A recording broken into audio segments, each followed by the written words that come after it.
નમસ્કાર દર્શક મિત્રો, હું છું રૂપલ લુણેચિયા. સંપૂર્ણ ન્યૂઝમાં આપનું સ્વાગત છે.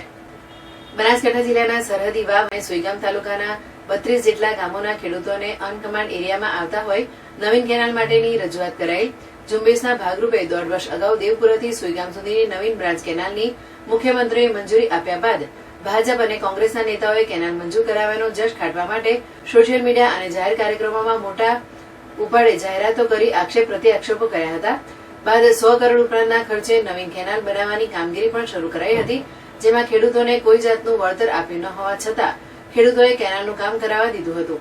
જોકે 35 કિલોમીટરની લંબાઈવાળી નવીન કેનાલમાં અલગ અલગ 4 કોન્ટ્રાક્ટરોને કામ આપવામાં આવ્યું હતું, જે કોન્ટ્રાક્ટરોએ રાજકીય ઓથ અને જવાબદાર નર્મદા નિગમની મીઠી નિગરાની નીચે નવીન બ્રાન્ચ કેનાલ બનાવવાની શરૂઆત કરી હતી, જેમાં મોટી ગેરરીતિ આચરી હોવા છતાં જવાબદાર તંત્ર દ્વારા કોન્ટ્રાક્ટરોને સમયાંતરે કામના નાણાંની ચૂકવણી પણ કરાય છે.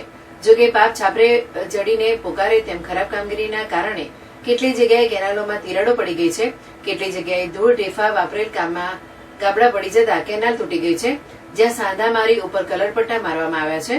નવીન બની રહેલ બ્રાન્ચ કેનાલમાં કેટલીક જગ્યાએ તો કામ તદ્દન હલકી ગુણવત્તાનું કરવામાં આવ્યું છે, છતાં જવાબદાર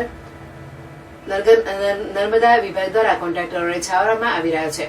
ખરાબ કામગીરીમાં કોન્ટ્રાક્ટરો વિરુદ્ધ ભાજપ કે કોંગ્રેસના કોઈ અગ્રણીઓએ અત્યાર સુધી કોઈ પ્રતિક્રિયા આપી નથી, ત્યારે સારા કામનો જશ ખાટવા નીકળી પડતા રાજકીય અગ્રણીઓને ખરાબ કામનો અબજશ પણ માથે લેવો જોઈએ.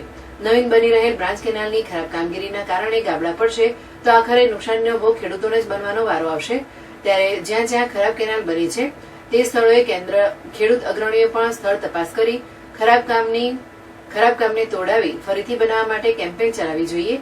જે રીતે કેનાલ માટે રજૂઆત કરી છે તે રીતે ખરાબ કેનાલ માટે પણ કોન્ટ્રાક્ટરોના કાન પકડવા જરૂરી છે. બાકી રાજકીય ઓથ ધરાવતા અને ભ્રષ્ટ નર્મદા વિભાગના અધિકારીઓની મિલીભગતથી ધૂળ ઢેફાવાળી કેનાલમાં બિલ આસાનીથી મંજૂર થઈ જશે અને આવનારા સમયમાં જ્યારે કેનાલ શરૂ થશે ત્યારે ખેડૂતોને રોદા રોવાનો વારો આવશે તે નક્કી છે.